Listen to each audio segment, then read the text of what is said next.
अरे मजनू की छठी औलाद हो, अब तो जरा सुधर जाओ। तू हमारी फिक्र छोड़। तू कैसा है रे? हाँ, कैसा है तू? कैसा है तू?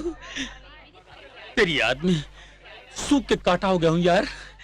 You know our country is poor country, not very much poor, but यहाँ फूड प्रॉब्लम है, ब्रेकफास्ट प्रॉब्लम है, कैंटीन में उधार का प्रॉब्लम है। Yes my dear finance minister, दाता के नाम पर बजट सैंक्शन कर दे।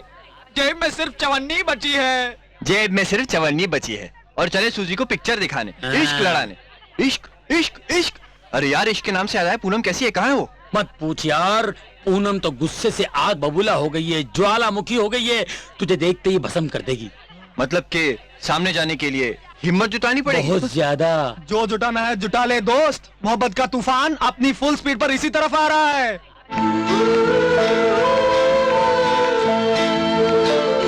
तू तो मरेगा ही, मरने से पहले तेरा सब कुछ मेरे नाम पे कर देना बाबा। यार कम से कम नाश्ते के लिए 20 रुपया तो देता जा।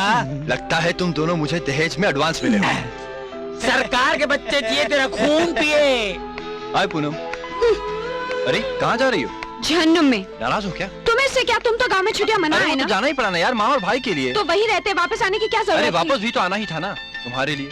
जानती हो, गाँव में मैं 24 घंटे सिर्फ तुम्हारे बारे में सोचता था। बंद करो अपने ये चोचले। तुम्हें मेरी इतनी फिक्र थी कि 1.5 महीने में मुझे एक खत भी नहीं लिख सके। खत? Oh letter, you mean love letter? Very dangerous बाबा। अगर वो लेटर तुम्हारे माँ बाप के हाथ लग जाता तो?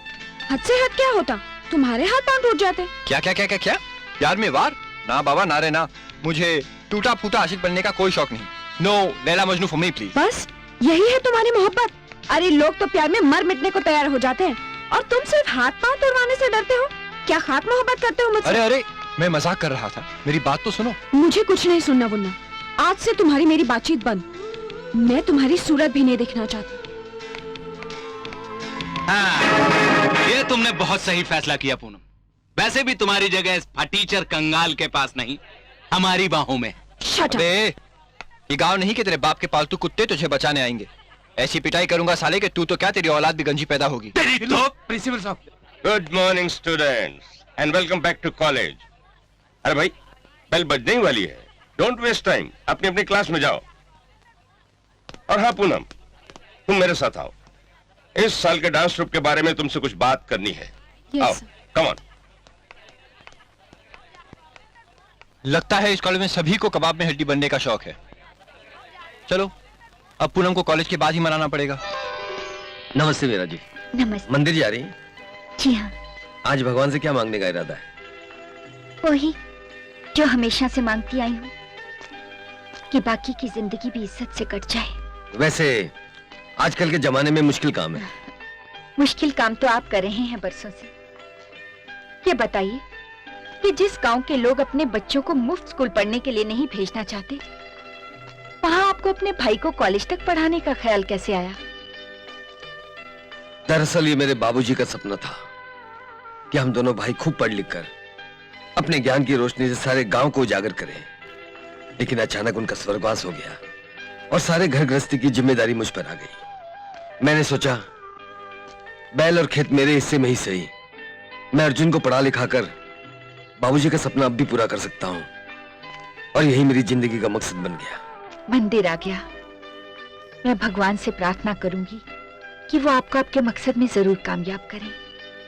नमस्ते। नमस्ते।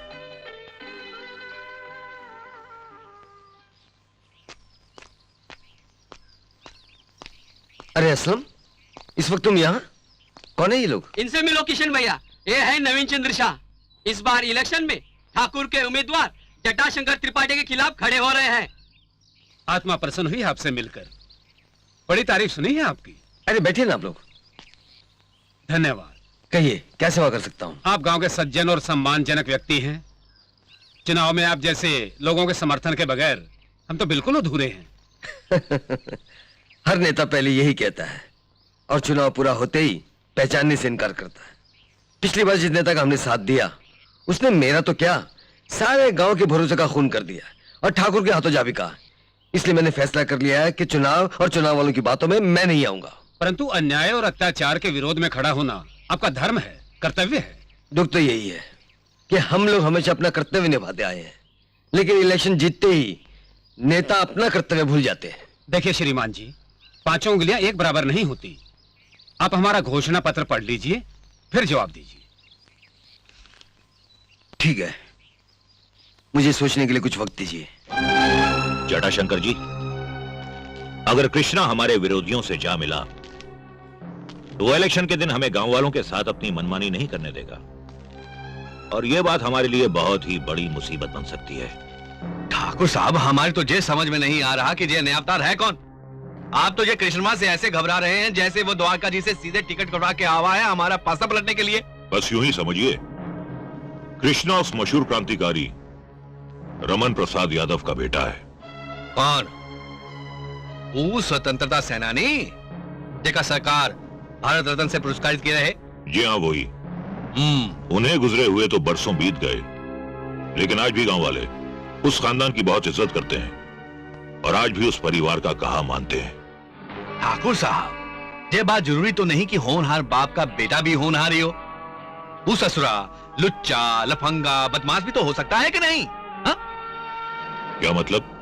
मतलब ये ठाकुर साहब कि देवताओं की भी कमजोरियां होती हैं। ये तो सत्र मानव ही है, उसकी कोई ऐसी कमजोरी तो होगी ही जिसका हम फायदा उठा के उसकी नेकनामी को बदनामी में बदल सकते हैं। कोई लत, कोई आदत, कोई औरत। औरत? कृष्णा की ऐसी तो कोई कमजोरी नहीं है जटाशंकर जी, पर बहुत जल्दी बना दी जाएगी। एक बहुत ही खूबसूरत मगर खतरनाक कमजोरी।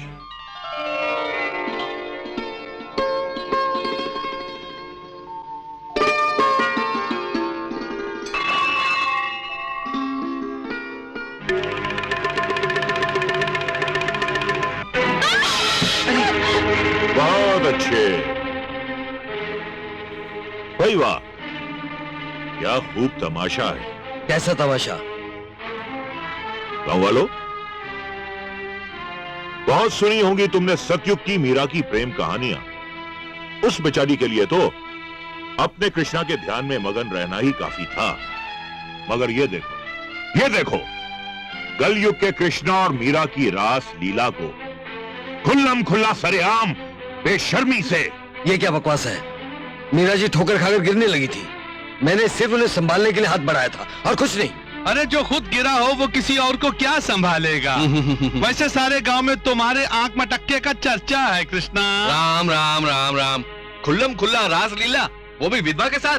धुतकार, ये हमारे धर्म का अपमान है। हाँ हाँ ठाकुर साहब ठीक कहते हैं, ये हमारे धर्म का अपमान है और अपमान। धर्म? तब आप लोगों का धर्म कहां सो रहा था? जब इसकी शादी एक 60 साल के अय्याश बुड्ढे के साथ कर दी थी, तब आप लोगों का धर्म कहां सो रहा था? जब इसके पति की मौत के बाद इसे मदद और सहारे की जरूरत थी, तब आप लोगों का धर्म कहां सो रहा था? जब ठाकुर का बेटा सरेआम इसकी इज्जत पर हाथ डाल रहा था। ये झूठ है, इसने खुद गांव वालों के सामने कबूल किया था कि वो इसकी भूल थी। दूसरों पर कीचड़ उछाल कर तुम अपने पाप का दाग नहीं धो सकते कृष्णा, शर्म आनी चाहिए तुम्हें। तुम्हारे बाप ने अपनी जान दी देश को आजाद कराने के लिए, देश की सभ्यता संस्कृति को बनाए रखने के लिए, और आज उनकी औलाद होकर तुम इन सब बातों से खिलवाड़ कर रहे हो। गांव वालों, क्या हम ये सब बर्दाश्त कर सकते हैं? ऐसे आदमी के कहने पर आप लोग अपने भविष्य का फैसला कर सकते हैं? क्या आप लोग ऐसी गिरी हुई औरत के पास अपने बच्चों को पढ़ने के लिए भेजोगे? ये पापी है, अधर्मी है, निर्लज है, निर्लज। अगर ये अधर्म बंद न हुआ तो निकाल दो इन्हें गांव से। एक विधवा को और करतूत वैश्य तेरा देखता है क्या लगता?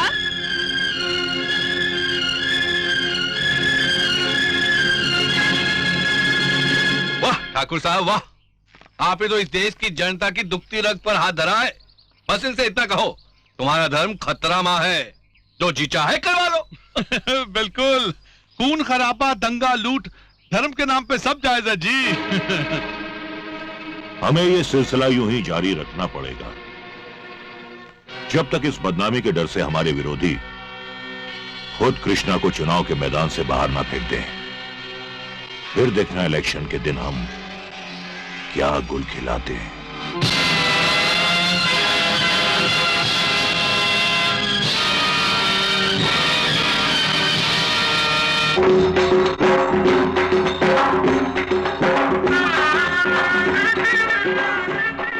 अरे बहुत बहुत जटाशंकर जी, बहुत बहुत बधाई हो। Garland for me, thank you. अरे तुम्हारे लिए नहीं है, ये तो जटाशंकर जी के लिए है। बधाई हो, बधाई हो। धन्यवाद दरोगा जी। अरे ओ लौंडे, दरोगा जी का मुंह मीठा करा। हाँ, खास मौके के लिए तो खास मिठाई होनी चाहिए। लीजिए उस्मान। जो हमारी जायदाद सही है तो हम तुम्हें अच्छी भांति पहचान गए। तुम असलम हो ना? जी हाँ साहब, वो इलेक्शन के दौरान जो बीत गई सो बीत गई। ये इलेक्शन ससुर का परपंच वहां ही ऐसा है, भाई भाई को बिड़ा देता है। होना वो किशनवा से अपना का बैर, हाँ भाई इलेक्शन वहां खत्म, घमासान खत्म। उनको हमरा एक संदेशा देना, कोनो चीज की जरूरत पड़े तो जान हाजिर, किसी भी वक्त चले आना। हाँ नमस्ते जटाशंकर जी। आइए आइए आइए ठाकुर साहब। जय हो प्रभु, जय हो। जी लाइए। इलेक्शन की जीत बहुत बहुत मुबारक हो। काहे लज्जित करते हो ठाकुर साहब, ये विजय हमारे किले की तो नहीं है, आप और राणा साहब भी शामिल हैं। अगर आप धक्याते नहीं तो हम ये इलेक्शन में कैसे जीतते भला? बिल्कुल। सेवकराम, ठाकुर साहब के लिए कुछ पेश करो। जी अभी लाया। जटाशंकर जी, ये असलम जो अभी गया है, ख्याल रहे कृष्णा का खास है। दुश्मनों को इतने करीब रखना खतरनाक साबित हो सकता है। ठाकुर साहब, जलेबी देखी है ना, हम सीधे हैं परंतु जलेबी की तरह। हमारी पॉलिसी है, मित्र को तो पास रखो ही रखो, परंतु शत्रु को आंखों के सामने और पास। छोड़िए ये सब, मैं आपको एक खुशखबरी देता हूँ। राजधानी से बुलावा आया है, जानते हैं क्यों? नहीं तो क्यों? अरे देश को आगे ले जाने के लिए। अब हम नई सरकार का मंत्री होऊंगा और जौन दिन शपथ ग्रहण करूंगा उसी दिन सरकार से इंडस्ट्रियल जोनवा के कागज नत्थी करवा लूंगा। बस अब आप तैयारी शुरू कर दो।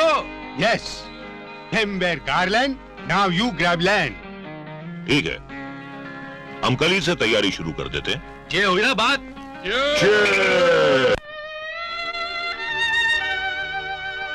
कृष्णा, यहाँ अकेले बैठे क्या कर रहा है तू? कुछ नहीं माँ, बस यूं ही। यूं ही क्या, कई दिनों से देख रही हूँ तू चुपचाप उदास बैठा रहता है। इसकी वजह कहीं मीरा से मोहब्बत तो नहीं? अरे नहीं माँ, तू भी क्या क्या सोचती रहती है। मैं तो मीरा जी की इज्जत करता हूँ और उनकी इस बदनामी ने मुझे एक अजीब सी परेशानी में डाल रखा है।